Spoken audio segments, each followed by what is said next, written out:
Yeah, that's right. And for a little help with that, we're going to welcome in accounting professor at Montclair State University, America's accountant, Dan Geltrude. Good morning, Dan.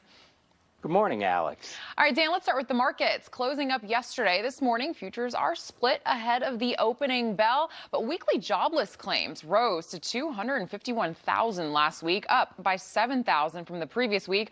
So, Dan, is this another sign that we are in a recession? Well, I think it is, because when we start to see jobless claims rise, it starts to talk about a pullback in the job market. However, these numbers are hard to figure out. Why? Because we still have 11 million job openings. So I think what's happening here, or I hope what's happening, is that there are companies out there and businesses that are figuring out how to deal with a reduced workforce. You know, how do we use technology? How do we potentially use some outsourcing? So these are the things businesses are going to evolve into based upon the results of the pandemic. Absolutely.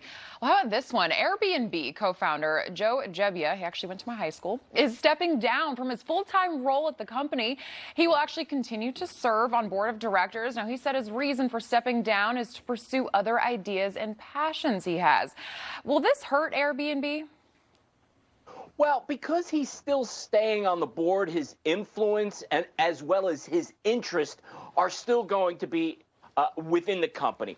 So now we have to look at who is going to be that replacement. What is their ideas going to be? In what direction do they want to take the company going forward? So I think it's a little too early to determine whether this is going to hurt Airbnb or not. But I'm actually optimistic that based upon Gebbia staying on the board, that they'll get the right person in place to take the company forward into the future. Okay, well, we shall see. Amazon has agreed to acquire U.S. primary healthcare provider One Medical for around $3.9 billion. The move greatly expanding the company's brick-and-mortar healthcare services. Dan, what do you make of this purchase? Well, for a lot of people, you may look at this at the surface and say, this doesn't make a heck of a lot of sense. But if you look at what Amazon's plans are in terms of world domination, it actually makes a lot of sense for two reasons. One, healthcare is an always and ever expanding business, right? It is something that as Americans age, or people around the world age, they are relying on healthcare services. That's number one. And number two, keep in mind, Amazon at the core is a data collection company. The more they get involved in healthcare, the more information they obtain about people's health. And think about how they can move their business model in order to serve that better. So it's actually a good move by Amazon, and I would anticipate them continuing to go into the healthcare industry. Interesting. Some really good points there, Dan. How about this? Delta, United, and American Airlines profits have once again taken off thanks to higher fares and increased travel demand. Is this a sign the travel industry has gotten through the turbulence of the coronavirus? I think so. I mean, I can't imagine, well, I don't want to imagine that we're going to start going backwards again related to air travel. Of course, it's possible, but I think people are just sick of it. So unless there's going to be some type of national mandate that gets dropped on us, I think the airline industry is going to be in for a boom right now, because people want to get back out and travel, number one. And number two, I don't know if you've been traveling any place lately, Alex, by plane, but the fares are ridiculous. They have to be making a killing. And I don't necessarily think that that's going to stop anytime soon.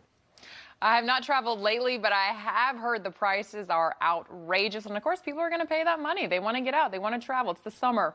Let's end on an interesting one. Mega Millions lottery is now at, get this, Dan, $660 million. All right. As an accountant yourself, how much of that would actually go to taxes? Well, when you start to look at that number, everybody focuses in on $660 million. That's unbelievable. That number to start with is based upon you accepting an annuity payment over a number of years. But let's say you're like me and you say, give me that money today, right off the bat, the amount that you would get would be about $375 million. Uncle Sam, our long-lost uncle, comes to the party and says, I want $150 million of that. Wow. If you're in a state like me, like New Jersey, that taxes the lottery, almost another $40 million there. So when all is said and done, get this, Alex, you end up with about 28%, $180 million. Wow, Dan, that is unbelievable. Thank you so much for breaking that down. Unreal. Dan Geltrude, thank you so much for coming on this morning. Have a great weekend. Thanks, Alex.